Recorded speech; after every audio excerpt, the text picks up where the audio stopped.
Mr. Johnson, we're going to start with assessment of your vision. And visual acuity is determined by either a wall-mounted Snellen chart or very commonly a pocket Snellen chart, as I have here. Mr. Johnson, would you take your right palm and place it over your right eye?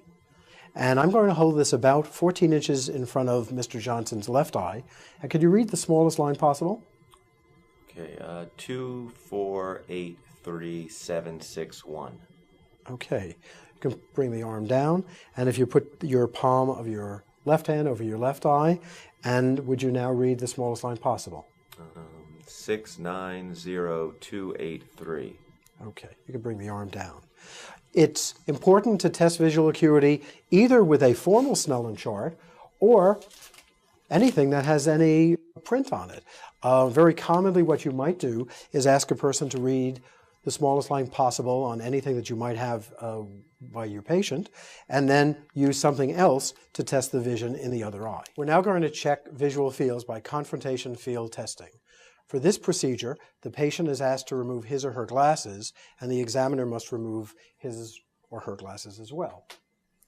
For this procedure, you want to stand approximately 2 feet in front of the patient, and you'll ask the patient to close his or her right eye as you close your left eye. So, Mr. Johnson, could you close your right eye for me? And I'd like you to look at my nose. And I'm going to close my left eye and look at your nose also. The hands are placed slightly closer to me and in the nasal and temporal fields of the patient's left eye. Mr. Johnson, tell me how many fingers you see now. 3. Okay. And how many fingers do you see now? 4. Okay. Try again. How many fingers do you see now? 3. Okay. What we're doing is assessing the nasal and temporal fields in the lower fields and in the superior fields. Please close your left eye. I'm going to close my right eye. Look at my nose. I'm looking at your nose. And Mr. Johnson, how many fingers do you see now? 3. Okay. And how many fingers do you see now? 3. Good. You can open your eye. Please make sure that when you do this procedure that the hands are closer to you, allowing the person to have the advantage of a larger field, and also that the palms are facing you as you hold up your fingers. We're now going to determine eye alignment and the pupillary responses to light. So David, what I'd like you to do is look in the distance, and I'm going to shine this pen light straight ahead, and I'm going to see where the light falls on individual corneas. We're looking first at the right and the left, and you'll notice that the light falls right directly in the center of the pupil, indicating that the eyes are straight. We're now going to continue on by using our pen light to check pupillary responses to light. And David, just continue to look in the distance as I shine this light from the side and shining it first on the left eye, looking for the direct and then consensual pupillary reflex, and then from the other side, the direct on the right and the consensual pupillary reflex on the left. We're now going to continue to test extraocular muscle function by means of evaluation of the cardinal positions of gaze. Because the rotational action of the obliques and vertical recti muscles cannot be easily assessed, the eye must be moved into 6 diagnostic cardinal positions of gaze that best isolate the vertical actions of these muscles in order to test their innervations. The oblique muscles are tested in adduction, that's with the eyes turned medial toward the nose, to maximize their vertical action. In contrast, the vertical recti muscles are tested in abduction, that's with the eyes turned laterally.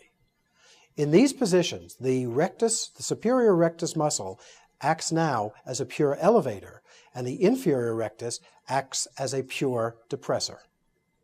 We're now going to test extraocular muscles. In order to do that, the examiner stands about 2 feet in front of the patient and stabilizes the patient's jaw.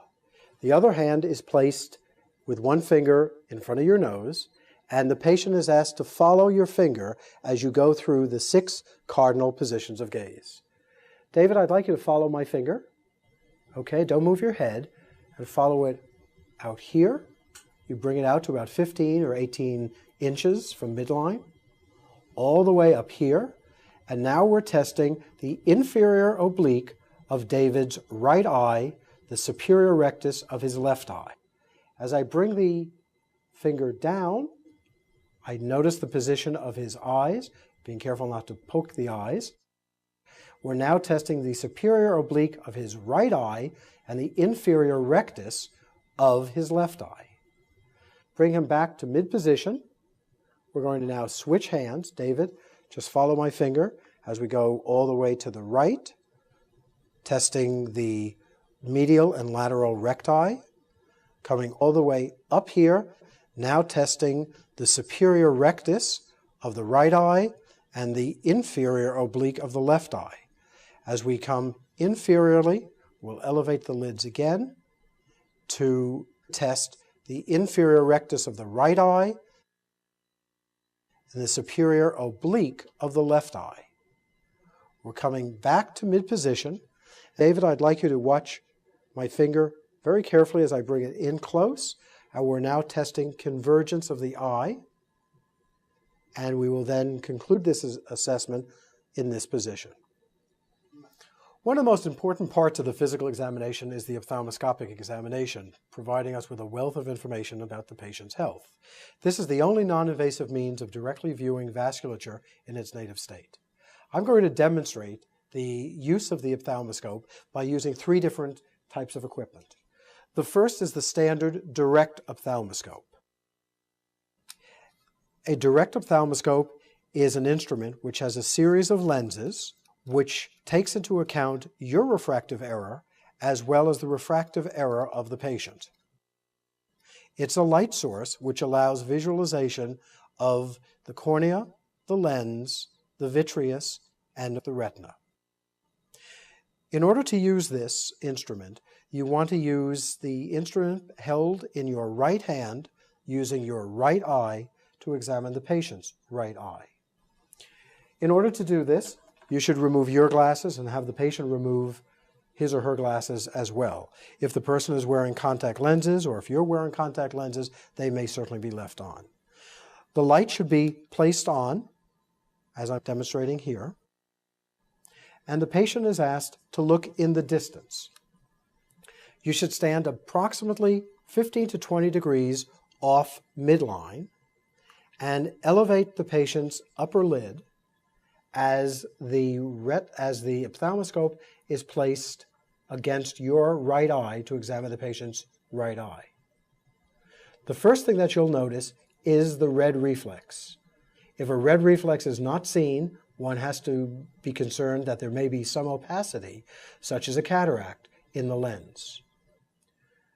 As you move closer to the patient, you will turn the lenses to focus deeper as one gets into the eye, past the lens, through the vitreous, and then into the retina. You must always be at eye level with the patient. First visualize superior nasal, inferior nasal, inferior temporal, and superior temporal. And Mr. Johnson, please look at the light. And at that last second, the patient's macula has looked directly at the light, and one is looking then at the fovea of the macula. We repeat the same procedure on the left eye using your left eye and holding the equipment in your left hand. And again, I'm about 15 to 20 degrees off of midline, and keep looking in the distance. And as one gets closer to the patient, the diopter wheel focuses first as we go through the cornea, the lens, the vitreous, and now the retina. The optic disc is well visualized, as is the vasculature. Looking superior nasal, inferior temporal, superior temporal. And Mr. Johnson, look at the light, please. Thank you. The third instrument for direct ophthalmoscopy is the panoptic ophthalmoscope by Welsh Allen. This provides a panoramic view of the fundus and provides a 5 times larger in diameter view than the standard direct ophthalmoscope. You can easily find the optic disc and the surrounding vessels, and it's easy to enter small non-dilated pupils. Whereas the standard direct ophthalmoscope provides only a 5-degree field of view, the panoptic provides a 25-degree field of view. This is actually 26% more magnification than the standard direct ophthalmoscope. The other advantage to the panoptic is that there is a greater working distance between the patient and the examiner, and I'd like to demonstrate it right now. The panoptic ophthalmoscope works with any of the standard 3.5 volt handles. This is the head, and this is the eye cup, and I will demonstrate its use in just a moment. First, one wants to use the continuous focusing wheel to focus on a distant subject, to get that subject in sharp focus. And then the equipment is used basically the same as your standard direct ophthalmoscope. A major difference is the eye cup. The eye cup, which aids in the stability of the unit, is applied directly to the patient's brow and is depressed about half of the length of the eye cup to visualize the red reflex. You should be able to see the optic disc, the physiologic cup in the disc, the arteries, and the veins. The cup is the portion of the disc that is central, lighter in color, and penetrated by the retinal vessels. The normal ratio of the cup to disc diameter varies from 0.1 to 0.5. The examiner should check the cup to disc ratio in both eyes for symmetry. The retinal vessels are evaluated as they arborize over the retina. The central retinal artery gives rise to 4 main branches that supply the superior and inferior aspects of the temporal and nasal quadrants of the optic fundus. And again, one will examine all of the quadrants as well as the macula in the standard fashion. A major advantage of this is that many individuals are one-eye dominant, and therefore may have trouble using their left eye to examine the left eye of the patient. With the panoptic, if you just turn this way, Mr. Johnson, and look straight in the distance, I can actually visualize Mr. Johnson's left retina by using my right eye, as I'm demonstrating now. In addition, of course, I could use the instrument in my left hand and examine the left retina as well. We're going to cover the left eye and look through the hole with the right. And what do you read right there? Good, good. Now we're going to do the other eye. And we're going to go up to here again. And what do you see there? And here. And here. And how about there? Good job. All right. Okay, we're going to go ahead and check your reading vision now, okay? Looking at, nope, right about here. Looking at the numbers on the left side of the card. What's the smallest row you can read left to right for me?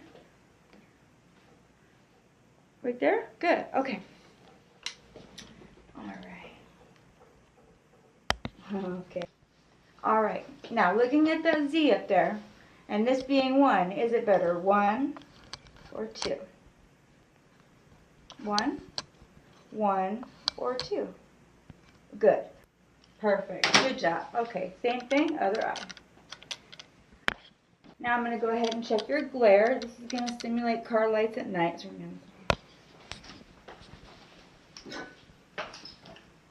Okay. See the big E? If I do this, does it disappear? Yeah. Okay. Same thing, other eye. So we're going to switch over. Okay. See it now? And gone? Okay. Okay. Here we go.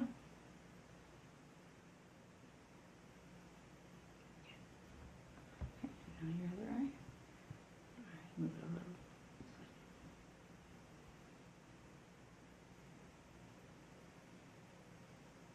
Good. Alright, go ahead and sit back. Okay. Good. Okay, blink. Good job. Alright. Okay, Mr. Smith, let's see how your eyes are doing here.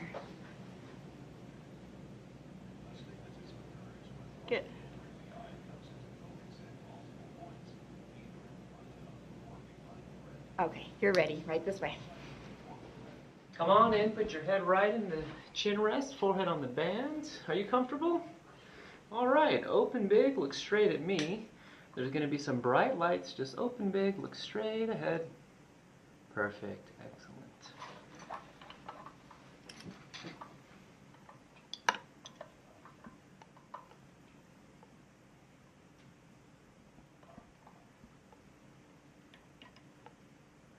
All right, very good. Now I'm going to take a look in the back of your eyes. It's going to be a bright light. Hold nice and still. Look straight ahead there for me.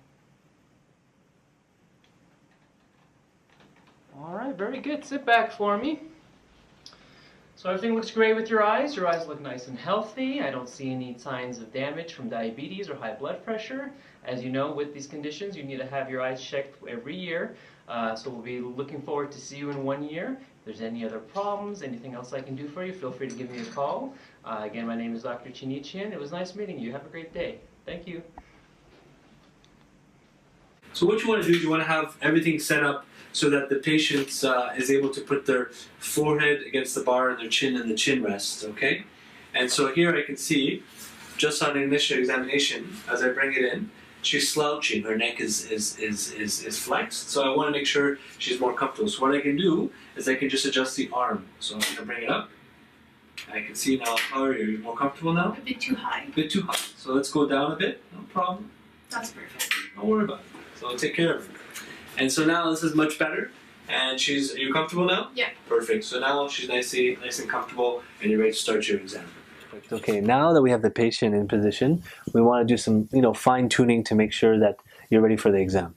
So next, what I want to do is I actually want to make sure the patient's at a good height in terms of her chin and the marker. So here's the lateral canthus marker. You want to make sure the black marker is actually in line with her lateral canthus, which in this terms, it looks pretty good. What I can do is I can actually bring the whole machine up or down, the whole chin rest up and down, by turning the knob here.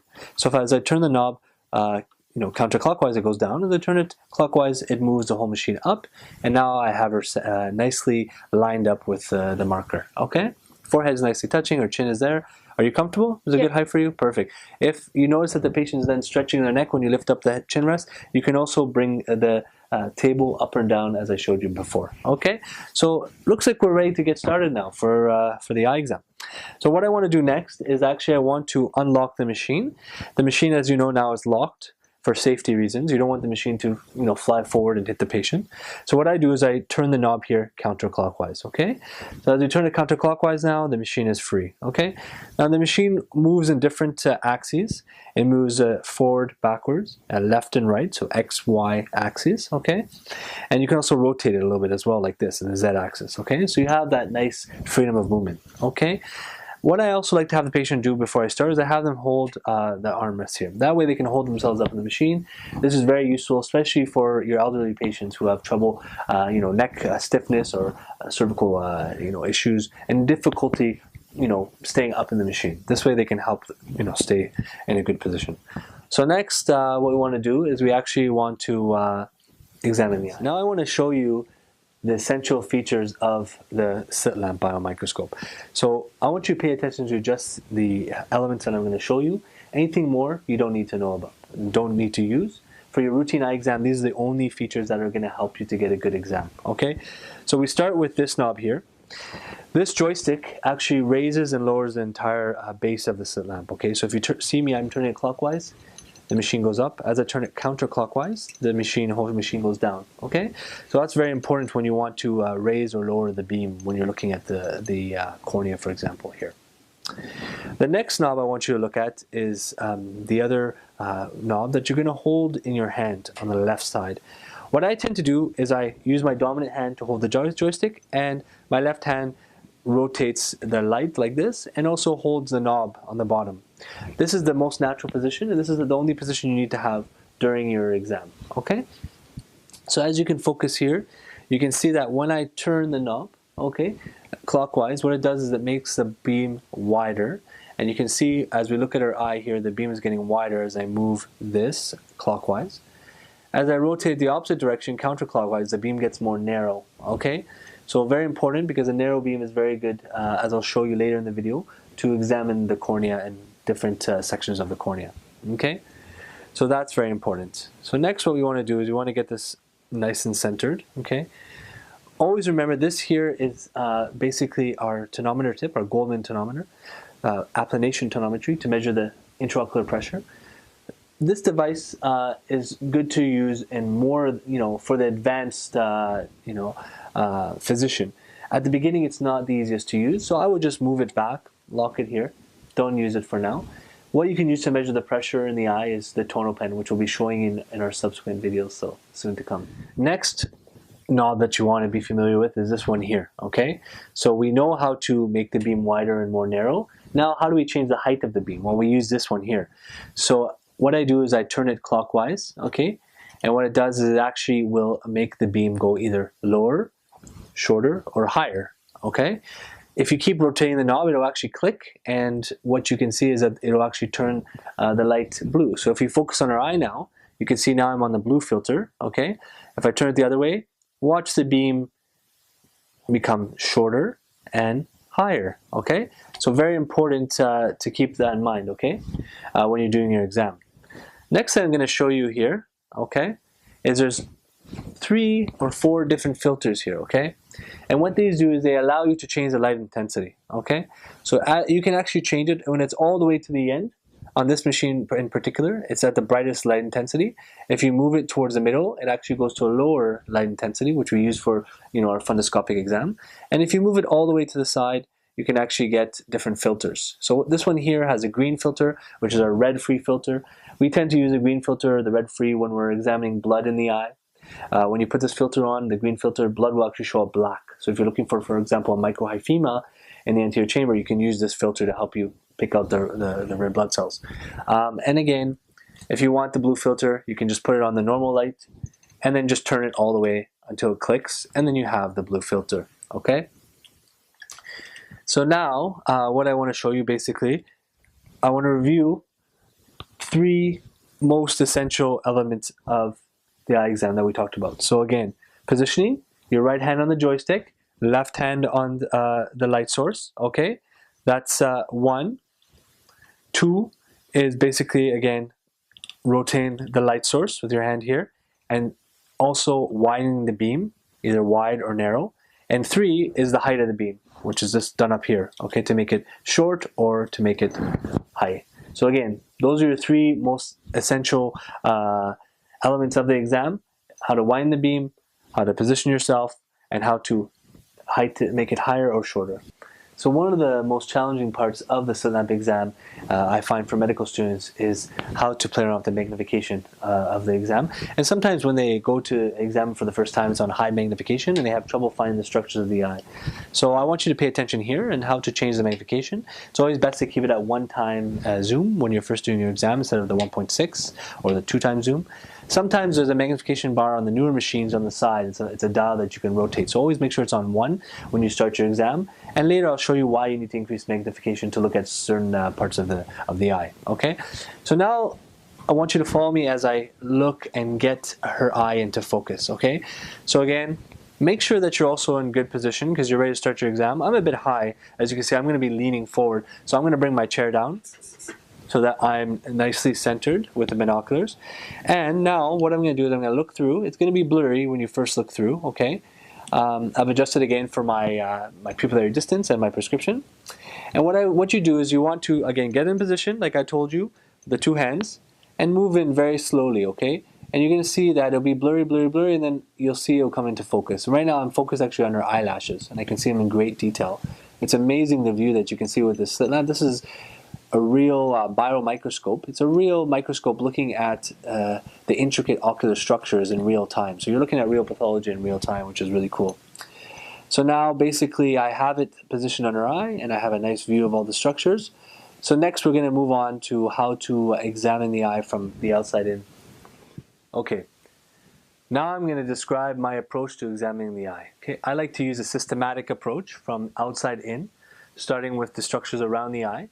So as you can see here, you can look at the skin just below the lower and upper eyelids, okay? And you want to look for, are there any lesions, for example, any benign or malignant lesions that could be basal cell or squamous cell carcinoma, which tend to be on the lower eyelid. So look for those, do a general inspection, okay? And then you can slowly move upwards and take a look at the lid margin. I can zoom in here, increase the magnification to basically look at the lid margin, okay? So now we get into focus here, and we can look at the different structures of the lid, okay? So what I like to do, I like to use a Q-tip. It tends to work well, okay?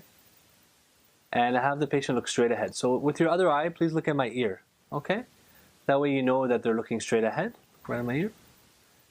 And gently pull the lower eyelid down. So now I can actually look at the structures here, okay? Get that in focus again. And so we want to start from outside in. So look at the lid margin, see if there's any erythema, any edema of the lid margin, okay? Sometimes if you have a diffuse erythema or edema, that can be a sign of preseptal cellulitis. Also, if there's a localized area of edema, that could be also a chalazion. So look for that. Look at the punctum, make sure it's open. Move across, okay, look at the lid margin. If there's any notching or change in contour of the lid margin, you should be wary of that. Any little notches could be signs of blepharitis, so look for that as well. And then you want to move out and look at the lashes, okay? Very important to look at the lashes. Look at, the lash follicle itself. Are there any collarettes, any signs of scurf, which basically is that white debris on the lashes? That can be, again, signs of blepharitis, okay? And look closely. Now you're going to see the meibomian glands, which are these tiny little glands that open up, to the tarsal plate. And these glands secrete the oils that make up our tears. So look to make sure that there's no blockage of the meibomian glands. Move across the eyelid nice and slow. And you want to just gently put some pressure on the lower eyelid and just see if there's any oil coming out of it. Make sure there's no sebum, that it's not yellow or turbid like toothpaste. That can be another sign of blepharitis. So look closely at that, okay? And then continue your exam. Now have the patient look up. When they look up, now you have a better view of the palpebral conjunctiva and inferior fornix. So again, I can look at all the structures here. I can actually see, you can see that those stripes there, underlying tarsus. You can see the vessels overlying it. You can move across. Very important to look here, especially in a patient who has viral conjunctivitis, because you can actually see little follicles and papilla. And especially if you put fluorescein dye, those follicles or papilla can light up, and you can get a good appreciation of those. So important to look at that during your exam, okay? And look for any lesions here as well as you make your way to the sclera. Okay, now let's jump to the upper eyelid. So now we're looking at the upper eyelid. Same thing, look at the lid margins, look at the lashes and the upper eyelid, okay? Unique thing about the upper eyelid is you can look also at the lacrimal gland. So have the patient look down and just gently pull up on the eyelid here, okay? And you can see if there's any prolapse of the lacrimal gland just here in the temporal area, which there isn't, okay? Looks healthy and normal here. Now look straight ahead. Good. And now what you can also do is you can also lift the eyelid and look across. Again, look at the same structures. What I like to do too, if I'm worried about a cornea, foreign body, any trauma to the eye, I like to invert the upper eyelid and look for any foreign body there, any follicles again, any papilla, so we can do that as well. So basically move across the eyelid, take a look at all the structures. Next, what I want to do, again, I want to be systematic. So I want to move from out to in. So I've done my lids, my lashes, my lacrimal system. Next, I'm going to move on to the sclera and the conjunctiva, okay? So I'm looking at the conjunctiva. What I like to do is I like to have the patient actually move their eye as I focus on different areas of the conjunctiva. So look to the left, please. Okay, but look to the left now. I'm looking at the temporal side. Look at the vessels, the episcleral vessels and sclera. Look to the right. Again, you're focusing here on the conjunctiva and sclera, and you can see some structures over here like the carbuncle, for example. Okay, very important again to look for lesions there. Look up, please. As they look up, you can use the Q-tip again, or your finger just to pull lightly down. And again, look at the bulbar conjunctiva, look at the vessels. Sometimes you can see some peculiar vessels. For example, if someone has a CC fistula, they can actually get these vessels called corkscrew vessels that are corkscrew in shape. You can also get coma-shaped vessels and diseases like sickle cell disease. So it's very important to look at all the structures. Look down, please. And again, I'm going to pull the eyelids just gently upwards. And we're going to look to see how the conjunctiva looks, okay? Everything looks very healthy here. Now look straight ahead. Beautiful. Okay. Okay, next we're going to basically look at the cornea. Okay, starting with the limbus. Look straight ahead in my ear, please. Good. So just focus on the limbus here. You can increase the magnification as you move on to this step. Okay, just because you want to look at the structures in more detail. Swing the light over, okay, and look at the cornea. I like to make a nice thin section when I look at the cornea, okay? Very important. This is called the optical section or parallelopiped. And now you can see the beam is split into two. You can increase your light a little bit here and you'll get a better view. The first beam, they call it parallelopiped because geometrically it looks like that shape. And it actually shows you a nice cross-section of the cornea. You can look at active histology with the microscope here. So you can look at the corneal epithelium, the corneal stroma, and the corneal endothelium with the first white beam, okay? So swing that across the eye, look at all the layers. Sometimes in different diseases, like for example, in Fuchs dystrophy, you can see things it's called or described as the beaten bronze appearance of the corneal endothelium. So it looks like little beads on the endothelium and the first light beam. So look for that, okay? And you can look for gutata as well, which are little beatings on the endothelium. So very important, okay, to look for all these structures. I'm also going to teach you now the von Herrick method. Von Herrick method is a way to look at the depth of the anterior chamber. So when I swing the light over, what I want to do is I want to compare basically the distance between the first beam and the second beam, okay? So that's the von Herrick method. If I can fit the first beam within the two beams, that means it's one corneal thickness deep, okay? Because the first beam is the corneal thickness. So here, for example, this I would say is maybe about 2, maybe 3 corneal thickness deep in the periphery of the cornea, which means that the angle is open. If you're worried about a narrow angle, a lot of times you'll have less than 1 corneal thickness between the two beams. So look for that, and that's a sign of a narrow or closed angle. Then you need to move on to gonioscopy exam. With the gonioscopy, you can actually look at the angles to look at the structures to see if it's open or closed, okay? So then move across again, look centrally at how deep it is. You can see it's nice and deep in the center here, and again, the periphery over here is also nice and deep. And we're going to move to the center here, and next we're going to look at basically the anterior chamber. Okay, now, very importantly, we're going to look at the anterior chamber and look for cells and flare, okay, in the anterior chamber. So what I like to do here, again, I keep my beam nice and thin. You want to increase your magnification because we're going to look right through the pupil here, okay? Look at that beautiful view. And then I'm going to actually, remember the knob I showed you to make the beam height lower. So now I've decreased my beam height, okay? What I'm going to do, I'm going to decrease the light intensity in the background. Look at that. Unbelievable. And I'm going to increase the light intensity, okay? So there we go. We have a beautiful section, okay, through the pupil. The reason why we shine it over the pupil is because we want a nice contrast. We want a black background to look for cells. So here, there's the pupil margin. I'm right in the center of the pupil here. I'm looking between the first beam, the bright beam, and the second beam to see if there's any cells, white cells or red blood cells floating around. Here it's quiet. That's why we see the anterior chamber is deep, based on von Herrick method, and quiet because there's no cells here. Okay, very important. So that's a nice view there. All right, now we can make the beam a bit higher. You can keep it on high meg if you'd like, or if it's too high you can decrease it. But you can look at the pupillary margin now, which is good. I'm just going to lower the light intensity here. There we go. And I'm just going to widen my beam, and look at that beautiful structure. Look at that pupillary margin, okay? Now here we don't see, you're looking for any pupillary rough, any defects of the iris. We call them transillumination defects. When you shine light through, is there any defects of the iris? You can look for white material, which you see often in pseudo-exfoliation syndrome. Here it looks nice and clear. You see a nice rough around the pupillary margin. Move your beam across, take a good look. And then finally you want to look in the middle of the lens here, okay? So make a thin section. And look, you can see that white center right there. That's the lens, okay? And if you just focus on the lens and move it a little bit more posteriorly, push your joystick forward, you can actually look into the vitreous and see if we can see anything here. Look up, please. Look down and look straight ahead. Let's try it from this angle. Again, up, down, straight ahead. And I have her do that so I can move the vitreous, okay? For best results, use the device in a dimly lit room and try to have the patient looking towards a dark or shaded area of the room. For viewing the patient's right eye, grasp the support arm between your index and middle finger of your right hand and use your thumb to touch and hold the camera button on the iPhone screen. Don't remove your thumb until you're ready to take images.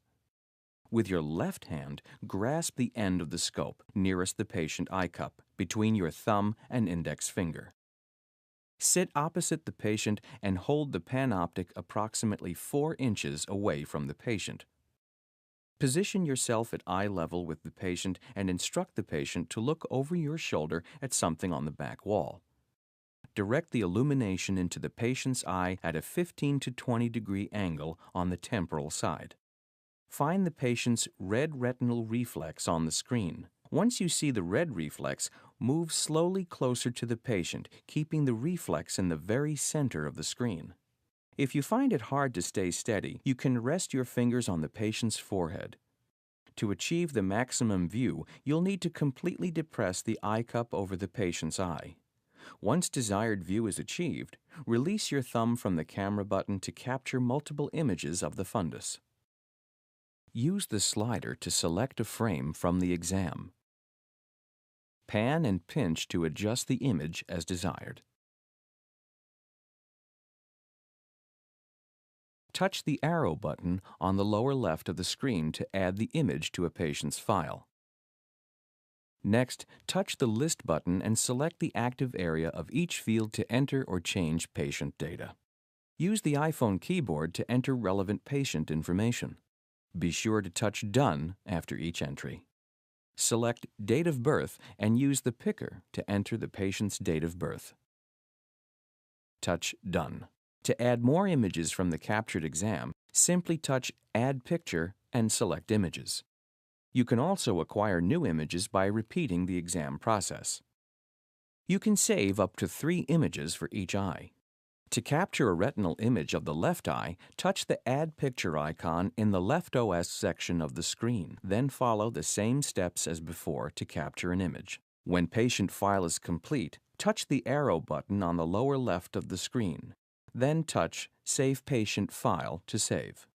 If you have purchased the Eye Examiner Pro version, you can email or print the exam by touching the arrow button in the lower left of the screen and then selecting either Email or Print and following the on-screen prompts. The iPhone camera should do all the focusing for you, but if your image is not in focus, try the following. Check to see that the focus wheel is set at 0. Make sure you are keeping the red reflex centered on the screen, otherwise it may be focusing on a different part of the eye. If the image is still blurry, adjust the focus wheel to compensate for refractive error. If the view seems too small or narrow, make sure you have the large aperture selected. Be sure the Eye Examiner adapter is pushed into proper position on the panoptic and that you are fully compressing the eye cup over the patient's eye. If the image of the fundus is fleeting and you can't seem to hold it for more than a split second, practice holding the scope as steady as possible and rest your 3 free fingers on the forehead of the patient for stability. Make sure you follow a direct line into the patient's eye, maintaining the same plane, like a train on a track. If the image contains reflections or bright spots, dim the lights and avoid being near windows. Ideally, the patient should be looking into a darkened area. Turn down the rheostat on the handle. Make sure the eye cup is completely covering the patient's eye. If no light is coming from the scope, make sure the aperture switch is not stuck between apertures. Make sure your handle is charged and the rheostat is turned on. Remember that practice is the key to becoming proficient.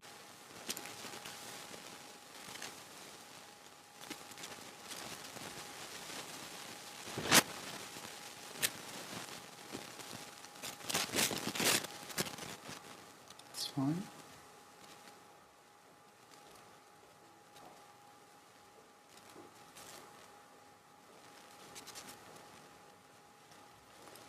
Thank you. So I'm just going to test your visual fields now. So if you don't mind closing one of your eyes for me, yeah? And look straight at my face and I'll wiggle my finger and ask you if you can see it. Yes. Yes. Yes. No. No. Yes. Okay. Yes. Yes. Yes. Yes. Okay, and now cover the other eye for me. And again. Yes. Yes. No. Yes. Yes. Okay, and again. Yes. Yes. Yes. Yes. Yes. Thank you. Thank you very much. I'd like to examine the back of your eyes now, if that's okay. Yeah? So I'm going to shine this bright light and I'm coming quite close to you, but I'm not going to touch you with this fundoscope. It might be uncomfortable with the light, but it shouldn't hurt. If you want me to pause, then that's fine.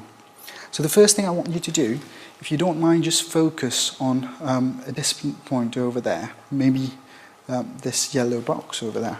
Yeah? Mm-hmm.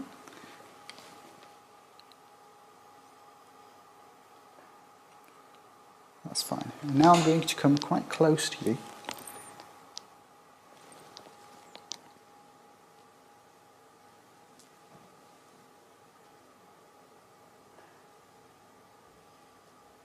Look straight at the light. Very good. And now look straight ahead as you were doing before.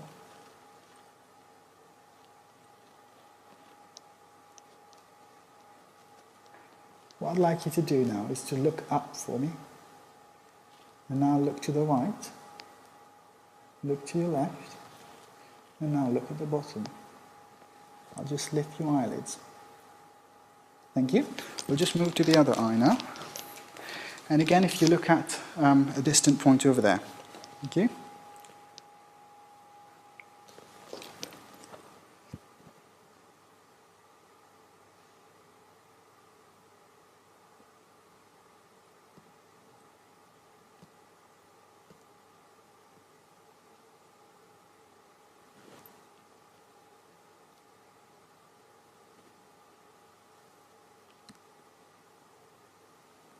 Look at the light for me. And now look straight again. Can you look up? Look to your right. And to your left. And down below. I'm going to lift your eyelids. Thank you.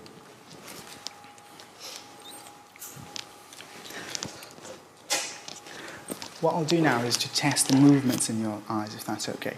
So keeping your head still, I'd like you to follow my finger. Well, actually, let's follow this tip for me. Okay? And let me know if you have any double vision now. Keep your head still. Any double vision?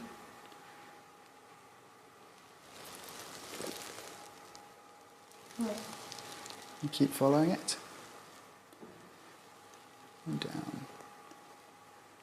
Bring it across the sides, to the bottom, across there, and down the bottom. That's fine. So if you hold that and cover up your left eye, so you're looking just out of your right eye, and read the lowest line that you could read. And the top line is VLNE. Anything on the next line? DAOF. And the next line down? EGNDH. And the next one? FZBDE. Excellent. All right. How about the top line now? OFLCT. Okay. Anything on the next line? APEOTF. Great. Can you make anything out on the last line there, or the second, the next line down now? TZVECL. Excellent. Well, that's 20/20. Yeah. That's better than it seemed at start. All right. Then you switch around to the other eye, and can you read that same line? OFLCT. And the next? APEOTF. And the next one down? TZVECL. Okay. And then you can actually switch it to reading numbers, which some people with aphasia can read numbers but not letters. And if people are having a lot of trouble with reading, you can also just move to a single letter. And a lot of people who are having trouble concentrating, or even who just have amblyopia, people who have small areas of field of vision, or scotomata, can see single letters and single numbers better. So can you read that? 9. And we can just kind of move it down. 6.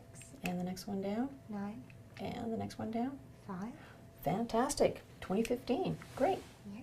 Well done. Each eye individually. So why don't you hold that up again and look at the dot in the middle. And while you're looking at that dot in the center, see if you can see the whole grid. Is there anything missing or wavy or distorted? No. No? And normally we would do this, of course, with the near correction. Why don't you switch around to the other eye? Same thing here. While you're looking at the dot, anything missing, wavy, distorted? No. It's all good? Absolutely wonderful. So why don't you hold that up again so you're looking with your right eye. The first plate is a control plate. It does not actually require color vision. And as you can see, it's really, really large. So people with even extremely impaired vision, 2100, 2400 even, can see this gigantic number. So if you just read through them. 12. Okay. 8, 29. 5:3, 1574, 6:45, 5:7, 1673. Okay, so once you've checked the color vision, we routinely check stereopsis again. And so for that, you need these special glasses that are polarized lenses. They can be used for other interesting purposes as well. So this one here, you ask the patient whether or not they can see. The fly is looking three-dimensional, and I ask you to, can you pinch the wing of the fly? That's a classic answer. Then there's a little more detailed testing. That's gross stereopsis. This is a little more detailed. I usually do the animals first. In each row, there's one animal that's sticking up off the page. Can you point to or tell me which one? Excellent. Fast and accurate. Very good. Okay, now in each set of 4 circles, there's one that's sticking up off the page. I want you to tell me or point to each one, and you can hold it yourself. There, there, there, there.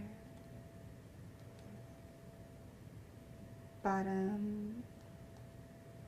Can't tell on the last one. The last one's really hard. Give it a whirl. Okay. Excellent. Very well done. So the first thing I do when I'm checking somebody's pupils is look at their pupils in room light, and I'm illuminating from below just so that I can see the pupils really nicely. Now we're going to turn the lights off, and I want you to keep looking right straight ahead, and we can look at both of the pupils, again, illuminating from below so that we can see the pupils, but not actually putting light in them. So then I shine the light in both eyes at the same time, and then take away the light from both eyes at the same time. And what I'm looking here for is a nice brisk reaction to the light and a nice brisk reaction to the dark. Both pupils actively dilate in the dark. Light and dark. Now I'm going to do the swinging flashlight sign, where I'm going to shine the light in one eye and then the other, one eye and the other. And I'm looking for the pupil to dilate when I'm going from one eye to the other. The other thing I'm going to check is at near. I want you to look right at my light here and see how nicely her pupils constrict. And look in the distance again. And up close. Excellent. And in the distance again. Very nice. Here we go. We're going to come forward. I'm looking at the red reflex, coming forward, coming forward. I just touch her cheek with my finger here, and I'm right on the optic nerve. And I can see beautiful venous pulsations and a nice healthy looking optic nerve, and I can pop over here and just take a quick look at her fovea. Then you want to do it on the other side.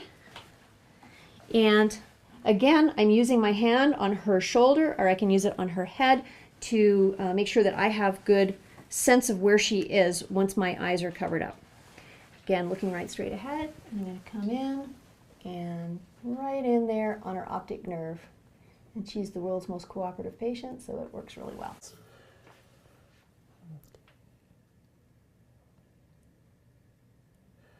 And like with any pupil exam, I'm looking at the eye that I'm shining the light in, but as importantly, I'm looking at the eye that I'm not shining the light in, making sure there's symmetry, no afferent pupillary defects. And now I want you to tell me if, is that as bright as that? Yes. Okay. If the patient's to say no, it's dim in one eye versus the other, there's a couple ways to kind of try to figure out how much loss there is. It's a subjective test, but I like to say things like, okay, if her right eye is the one where she says it was dim in that eye, say, okay, if that's 100% brightness, what percentage of brightness is that? And they'll give you a number like 75% or 50%, and that's just a way subjectively to check it over time, okay? I'll be as gentle as I can. Perfect. So you can see I'm right at those lateral canthal angles. I'm parallel to the floor. Okay, and then open up really wide for me. And then what I'm doing is lining up the 2 red lines that you see in there. You want to move your head until those 2 lines that are sitting on top of each other. That's your 18 millimeter mark.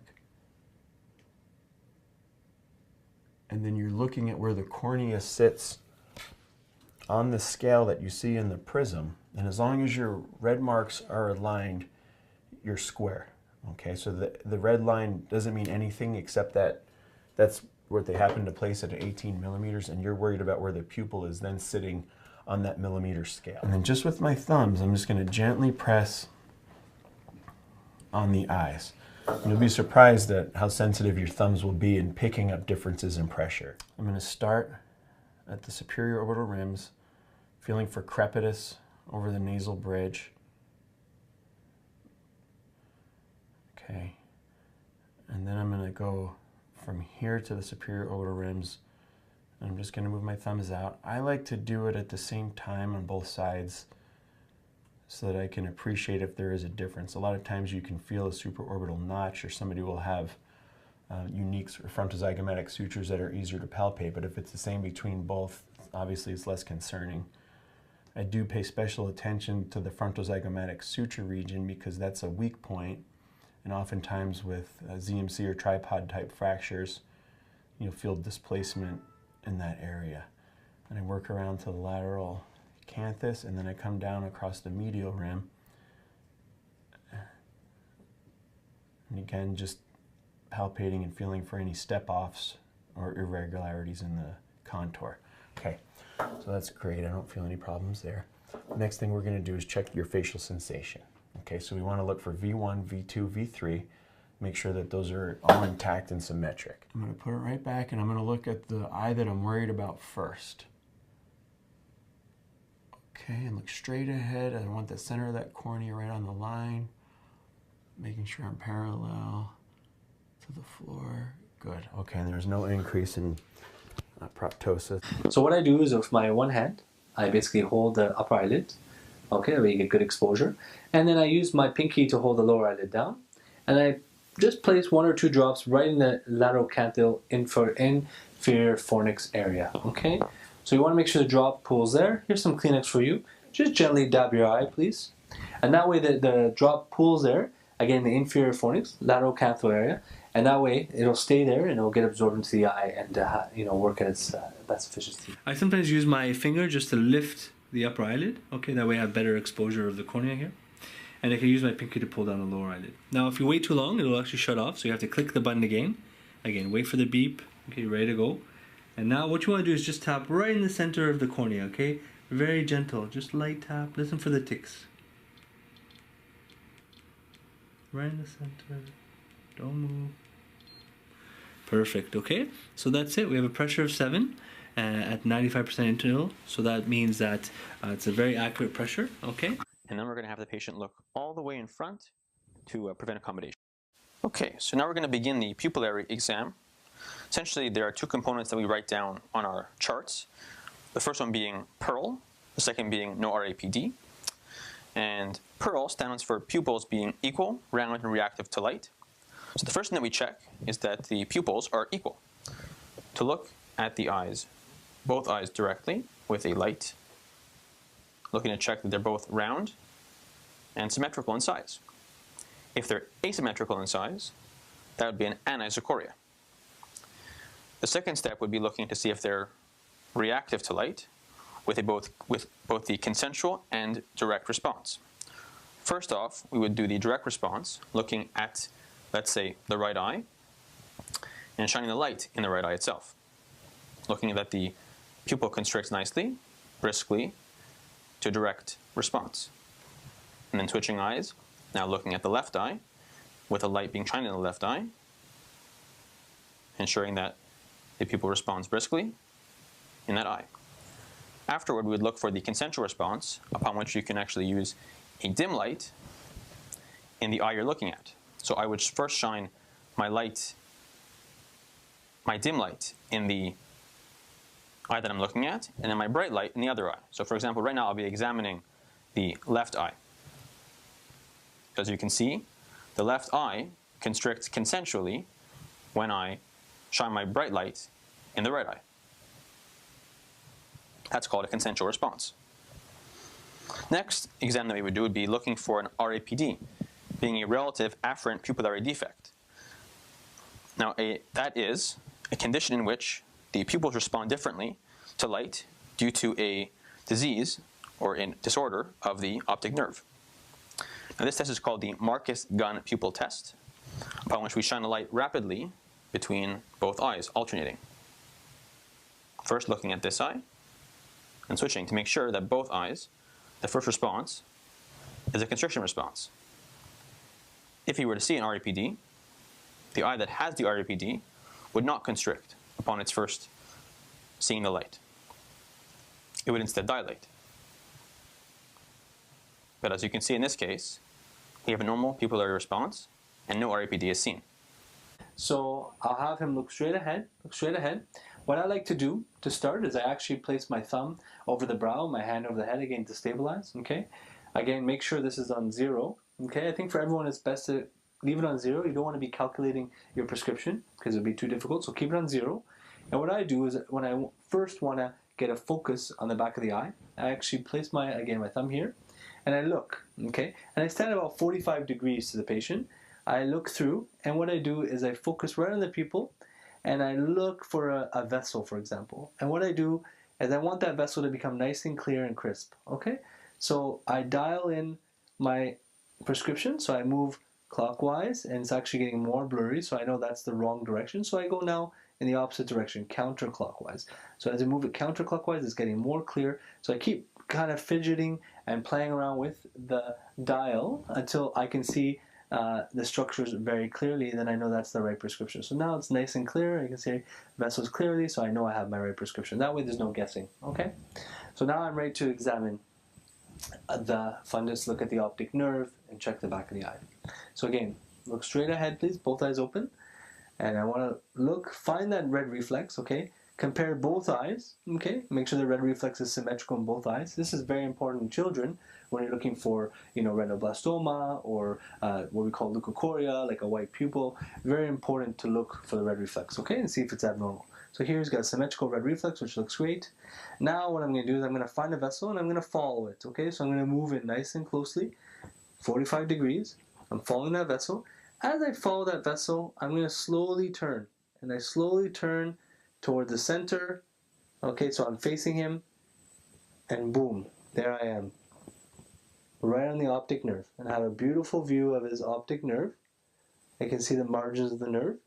And what you want to comment on is the contours. Make sure it has smooth contours, okay? Make sure there's no pallor. You want the rim of the optic nerve to be pink, okay? Very important. If you see any pallor, you want to comment on where the pallor is. Look at the cup to disc ratio. Okay, comment on that. Make sure there's no blurred margins. You want a nice crisp disc. Very important. Okay, look at the vessels leaving the disc, okay? And finally, what I have them do is actually, can you look right at me, please? Have the patient look right at you. And when they look right at you, they're using their central vision. They're actually using their macula. So you'll be able to see a bit of the macula as well. So cover your left eye, please. Okay, so here she's covering her left eye and she's looking through the right eye. It's very important that you make sure the patient's not cheating. There's often times when the patient will try to peek through, especially if they don't see very well in the other eye. This is very important in the pediatric exam series, in the pediatric ophthalmic exam. Children like to cheat and they're always going to try to cheat you out.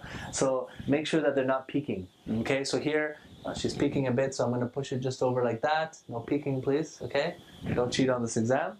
And can you see the screen in front of you? Yeah. Perfect, excellent. So then you're going to check and have her read the line of letters, okay?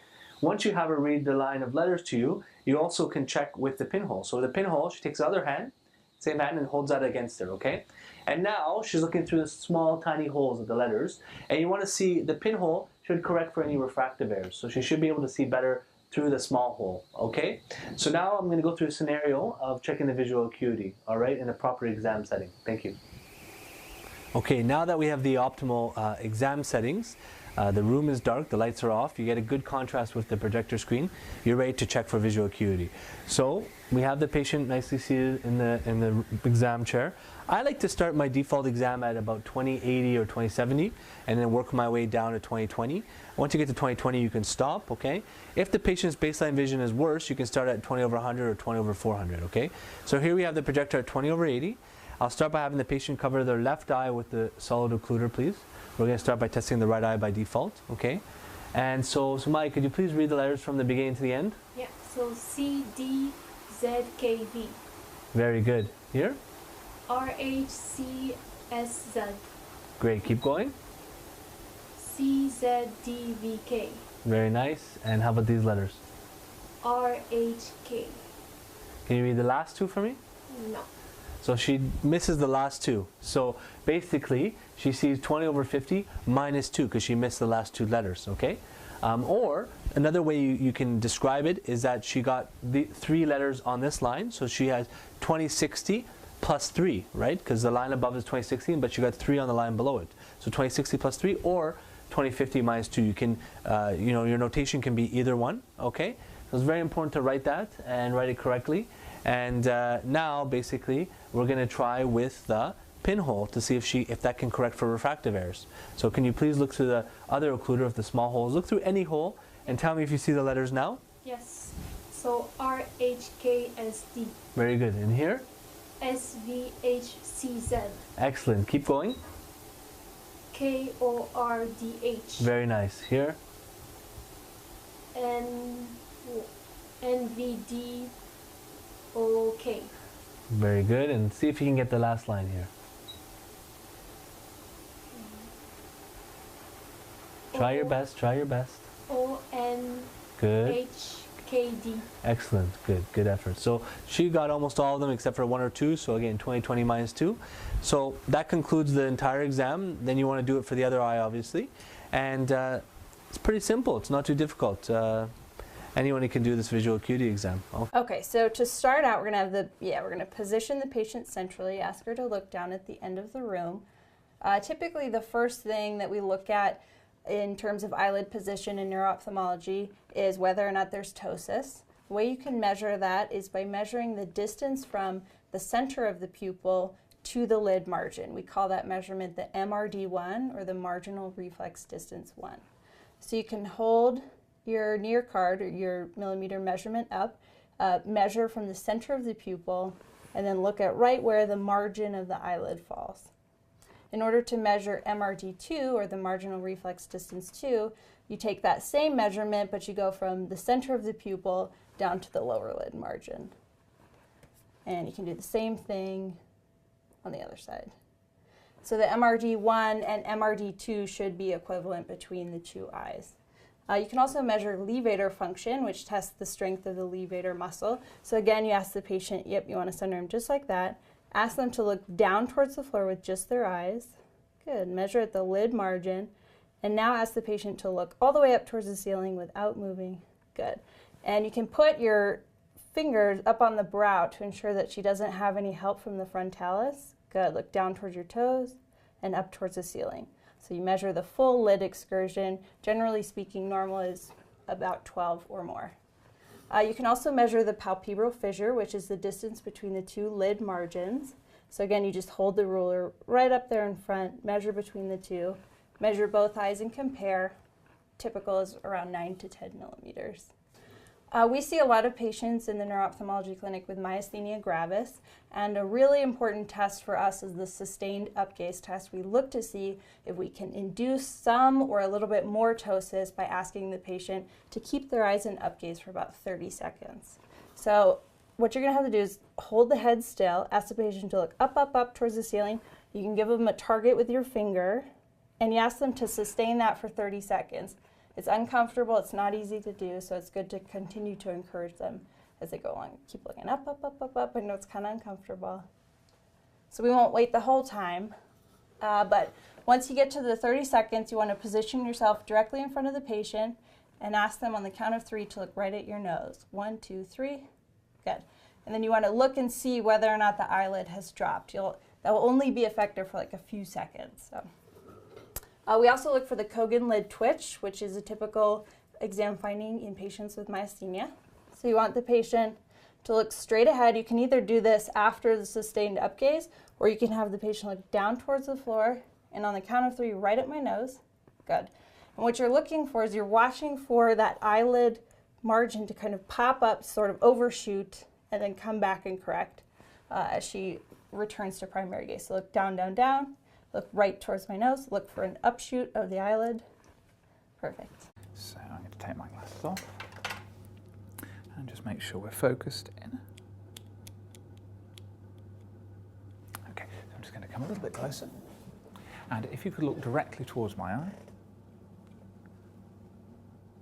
Okay, I'm going to check the opposite side as well. Okay, that's super. Now I'm going to come closer and have a look deeper into the eye. So just having a look at the outside, just looking over the eyelashes. All looks good. And around the pupil. That's grand. And then just having a look at the very back of the eye now. Okay, so following the blood vessels round. Okay, so if you could look to the left for me. Okay. And then look to the far right. Okay, and look to the top right. And the top left, please. Okay, and the bottom left. And the bottom right. And the back looking directly into the light, please. Thank you, so that all looks good. All right, are you okay for us to continue? Yep. Right, we'll do the same again on this side. So just adjusting that. Right, just coming in. So again, just having a look over the outside of the eye, so checking over the eyelids. And then around the iris, the pupil. That all looks good. And then having a look at the back of the eye and following along the blood vessel, trying to find the optic disc. There we go. And if you could look to the top right, please. Okay, and then the bottom right.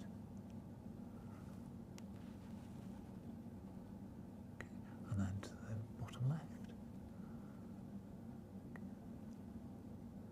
And the top left. Okay. And look directly into the light for me for a second.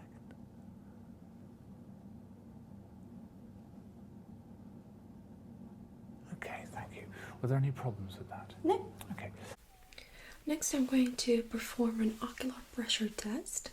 I'm going to have you look right here for me, please. Okay, so look straight ahead. And I'm going to come very close to your eye and look inside your eye. Let me know if you feel any kind of pain. Okay, so just keep on looking straight. Good.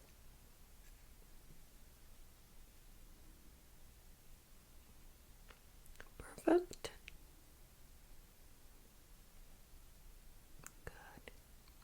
So I'm not noticing any scratches on your retina. Optic disc is intact. No floaters. Very good. We're going to do the same thing on the other side. Okay.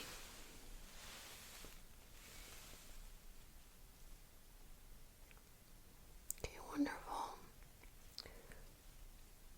So I'm not noticing any scratches on your retina.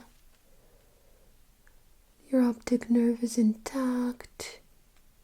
No redness. No erythema. No signs of infection. Okay, perfect. Go ahead and try some of the lenses that we have.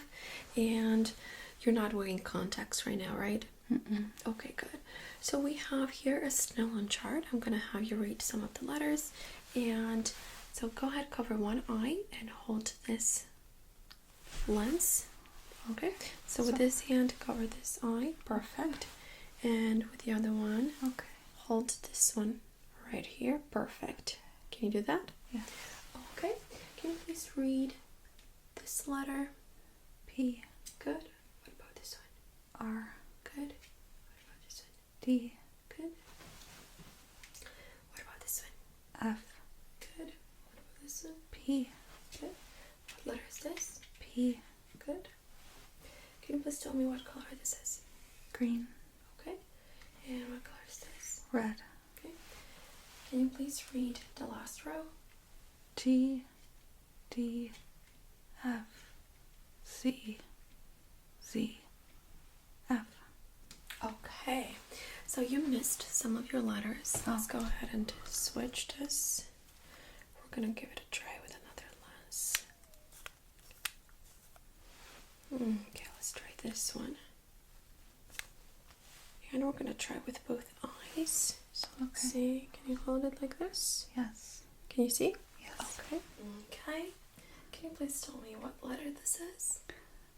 L. Good. What letter is this? C. Good. What letter is this? Z.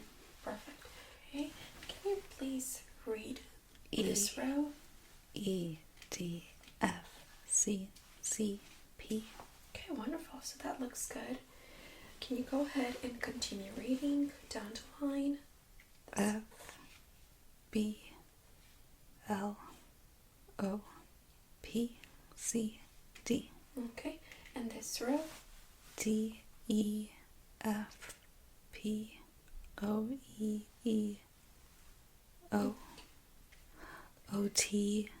O. T. E. O. And what letter this is? C. Okay, very good. So I think we found the matching lenses.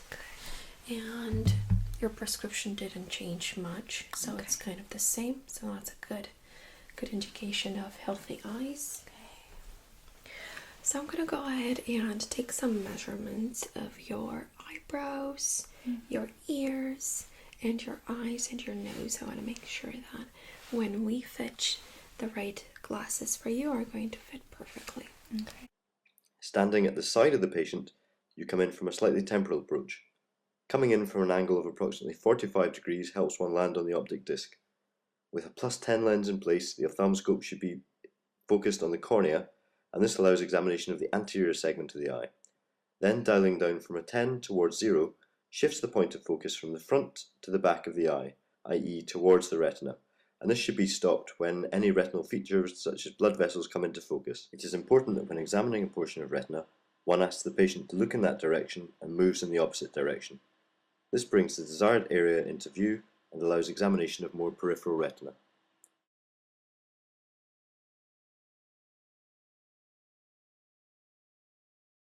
Don't forget to use your left hand and left eye when examining the patient's left eye. It means you will visit an eye doctor like Miriam. Eye doctors are experts at how eyes work. The eye doctor will look at your eyes to make sure they work well and are healthy. So we can look at my right ear. Nothing will hurt because nothing will either poke you, pinch you, or prick you. The eye doctor will test your vision to find out how well you can see far away. The doctor will ask if you can see the drawings or letters on a chart on the wall across from you. Can you see them? Do they appear blurry? Then the eye doctor will check how well you can see things that are close. The doctor will ask you to read or recognize pictures on a card you will hold in your hands. Remember, this isn't a school test. There is no right or wrong answer. Can you cross your eyes? Don't worry. The eye doctor will make you cross your eyes even if you can't. It's part of a fun way to test if you can read. You want to cover up your left eye? She can even check if you are seeing colors correctly. Some people have trouble telling colors apart. Especially boys. This condition is called color blindness. It doesn't hurt. It can just be troubling in some situations. Perhaps you need a prescription. That's a nickname for reading or distance glasses. Prescription glasses help your eyes to read things close up or see things far away. You see those, right? To make sure you get the right glasses, that is to say the correct prescription, the eye doctor will test a bunch of different lenses with a gigantic, funny-looking eyeglass frame. Are they kind of the same? You don't have to do anything. Your job is to relax, sit still, and enjoy the show. Is that better? Once it turns on, you see, I don't know if you can see that light. I look through it. The eye doctor will want to look into your eyes to see if everything is okay. First, the doctor will put a few drops in your eyes to open up the pupil. That's the black central spot in your eyes. It really doesn't hurt. But it might make you blink a few times and make your vision a bit blurry. That will quickly go away. Can I get you to come forward, chin in the air for him? Then, at some point, the eye doctor will ask you to put your head against a frame to hold it still. It will help you relax without moving. Then, just enjoy the ballet of things moving around you. It's mesmerizing. With all these tests, the eye doctor checks your eye health, makes sure you can move your eyes properly, and that everything is where it's supposed to be inside your eyes. We see everything in the eye, reverse and upside down as well. If it turns out you need glasses, you'll get to choose the ones you like the most with the help of another specialist called an optician. They will make sure your new prescription fits you properly. It should be good to use dilating drops, usually a very short-acting dilating drop such as tropicamide. Patients should be warned, however, that this may blur their vision for an hour or so. If you can, try to dim the room lights, particularly if you're attempting fundoscopy undilated. First of all, ask the patient to look straight ahead and place your hand on their forehead. At an arm's length, put the ophthalmoscope up to your right eye and look for the red reflex, swinging the light over to the left eye. Now, the red reflex is the result of light reflecting back from the retina. If no red reflex is seen, either your technique is poor or there's a significant problem with the eye regarding the clarity of one of the optical media. And from front to back, this could be due to a problem with the cornea, the anterior chamber, the lens, or the vitreous cavity. You will look silly if you attempt fundoscopy with no red reflex. Once the red reflex is identified, proceed to examine the right eye, your right eye to their right eye. Come progressively closer until you start to see retinal detail.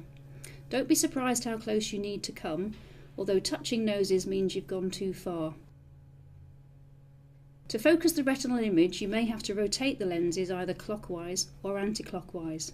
This is to account for potential focusing differences, or refractive errors, that may exist either with you and or the patient. If you wear very strong glasses, it may be best to keep these on. Right, here we go. Remember, the image you obtain will be highly magnified. You will not see a fundal picture depicted in textbooks, but a small circular image which you have to piece together to produce your own picture. Please don't panic, think logically. Have a system. The most likely structure you will see is a retinal vessel. Follow this either up or down to reach the optic disc. Starting at the disc, which should be nice and pink with vessels entering and leaving, remember the 3 C's: cup, colour, contour. Now follow the 4 vascular arcades, remembering each has a retinal artery and a retinal vein.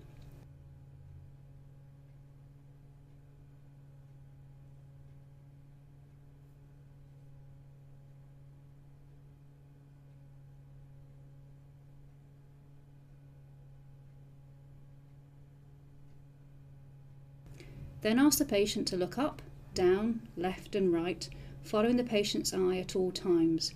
It's here that you will be allowed to pick up peripheral changes.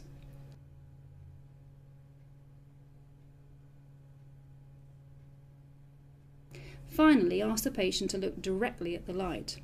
This will bring the macula into direct view. This can be very uncomfortable and should be the last thing you do.